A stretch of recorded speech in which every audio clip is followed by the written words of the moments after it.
Bonjour à toutes et à tous, j'espère que vous allez bien.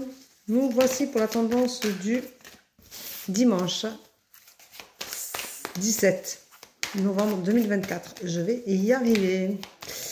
Alors, je remercie toutes les personnes qui étaient là hier pour le live. Vous êtes 17 400 followers. Merci beaucoup.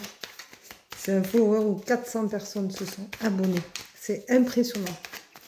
Je vous remercie infiniment de votre gentillesse, d'être aussi présent, de votre bienveillance. Il y a des échanges qui sont hyper sympathiques, d'autres moins. Il y a des gens qui continuent à m'écrire comme si j'allais donner des réponses en privé. Je ne le fais pas. C'est pas la peine de m'envoyer des messages en me posant une question. Je ne réponds pas en privé, sauf en voyance. Voilà. Donc, c'est pas la peine de m'envoyer des messages pour savoir si je vais répondre à votre question ou me mettre après sur des vidéos, me demander si effectivement je vais ou pas faire répondre en me disant bonjour et mon prénom et j'étais là, je suis là. Je ne réponds pas.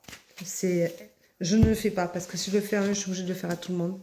Donc ce n'est pas possible, je ne le fais pas. Donc merci de respecter ça. Ensuite, ne me partagez pas des vidéos, des lives, tout ça, je ne le regarde pas. Si vous me l'envoyez, je le supprime. Donc ne le faites pas, s'il vous plaît, parce que ça me fait perdre du temps. Je vais voir des messages qui ne me concernent pas et je ne regarde aucun live des autres personnes qui sont sur TikTok. Donc, merci de ne pas me le partager. Alors, ce dimanche, on te dit de te tempérer, on te dit de prendre le recul nécessaire pour prendre un temps de réflexion, ne pas... Reste sur la réserve, fais attention à ta façon de parler, de communiquer, c'est important. Ne va pas parler plus vite que ce qu'il faut pour ne pas le regretter ensuite. Donc, on prend le recul nécessaire, on réfléchit et on se pose correctement. On te dit encore de stopper tous tes sacrifices. Se sacrifier ne sert à rien quand tu attends quelque chose en retour, tu ne l'auras pas. Et aller reprocher à quelqu'un qu'on s'est sacrifié pour lui parce qu'on a fait des choses qu'on avait envie de faire à ce moment-là, c'est pas super bien. Donc ne te sacrifie pas, tu ne regretteras pas et tu ne pourras pas le reprocher. Mais au moins tu prendras ce temps-là pour toi et c'est important. On te dit de penser à ton avenir, de le réfléchir, de le préparer. Alors, préparer son avenir, ce n'est pas forcément se projeter dans un avenir certain, c'est surtout y penser, voire faire des projets, monter quelque chose. Qu'est-ce que tu as envie de faire? Où tu as envie d'aller? Avec qui tu as envie d'être? Tout ça, ça se pose pour l'avenir. Ce sont des projets. Qui vais-je pouvoir inviter à manger? Qu'est-ce que je vais faire pour Noël, par exemple? Il y a des gens qui se posent la question aujourd'hui parce qu'on est bientôt, on est un peu plus d'un mois de Noël, mais il y a des gens qui vont se demander qu'est-ce qu'ils vont faire pour Noël, pour le jour de l'an, qu'est-ce qu'on va inviter, chez qui on pourrait le faire, qu'est-ce qu'on pourrait faire à manger, qu'est-ce qu'on va commander au Père Noël. Tout ça, ce sont des questions, des projets, l'avenir qui n'est pas très loin. Donc, allez-y, réfléchissez. C'est festif, ça fait du bien à tout le monde et ça évade. Attention, tu es ton ennemi numéro 1. Donc, souvent, tu as cette façon de toujours vouloir gérer la situation. Mentalement, tu as envie de faire quelque chose, mais tu fais autrement parce que tu as besoin du paraître, tu as besoin d'être aimé, tu as besoin de te sentir entouré, tu as besoin de te sentir dans la vie. Est-ce que tu crois que c'est important de savoir si Pierre, Paul ou Jacques va t'aimer parce que tu deviens la personne que tu dois être? Si la personne t'aime, elle t'aime, ça ne change rien. Elle t'acceptera tel que tu es. Donc, accepte toi aussi de t'assumer, de te gérer en fonction de qui tu es. On te dit, materne-toi, ça te fera du bien. Prends-toi dans les bras, fais-toi un câlin. Si tu as envie aujourd'hui, tu peux faire un soin, tu peux prendre un bain tranquille, lis un bouquin. Fais-toi du bien, fais quelque chose qui te fait plaisir. Materne-toi, aime-toi. Si tu étais ta fille, comment tu te parlerais?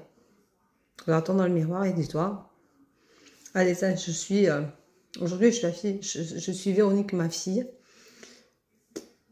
Qu'est-ce que je me dirais? Prends soin de toi, fais attention à toi, prends du temps pour toi, repose-toi, fais-toi plaisir. Voilà. Donc, materne-toi, aime-toi.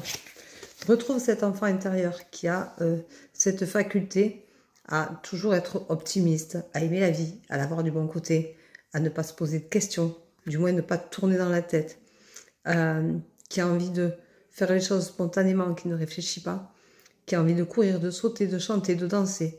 Fais-toi cet enfant-là aujourd'hui. Fais-toi plaisir. Ça fait du bien. Lâche-toi. Tu as beaucoup d'imagination. La problématique, c'est ça. C'est que du coup, ça tourne beaucoup, nuit et jour. Et du coup, eh bien, tu t'inventes tout et n'importe quoi et c'est pas forcément bien. Et ça joue sur ta santé, bien entendu. Donc, c'est pas génial. Voilà. Mais aujourd'hui, on te dit, tu peux te guérir aussi.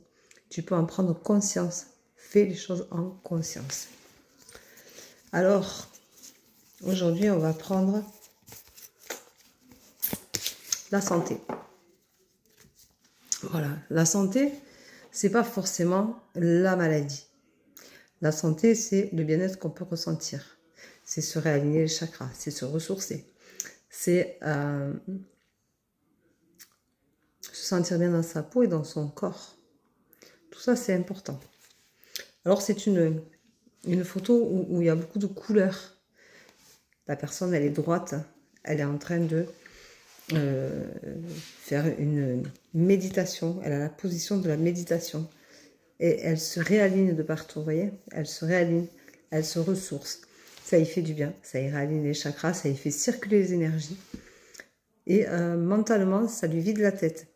Parce que, à preuve du contraire, quand on fait une méditation guidée, alors je conseille aux personnes qui ne savent pas faire une méditation à l'origine et qui ne sont pas patients, ou qui ont le cerveau qui vrille et qui part à repenser à des choses. Écoutez une méditation guidée, c'est-à-dire vous avez quelqu'un qui va vous parler, qui va vous dire des choses, et du coup qui va vous imposer à repenser à ce que vous faites, à votre respiration, à votre position, à votre alignement.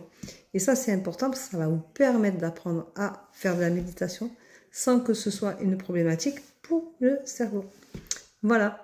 Donc, je vous souhaite une très bonne journée. Je vous souhaite un bon dimanche. Je vous embrasse. Je vous dis à demain. Prenez soin de vous. Et si vous regardez, il y a plusieurs lives pour la semaine prochaine. Vous pouvez vous y inscrire. Comme ça, je verrai combien vous êtes.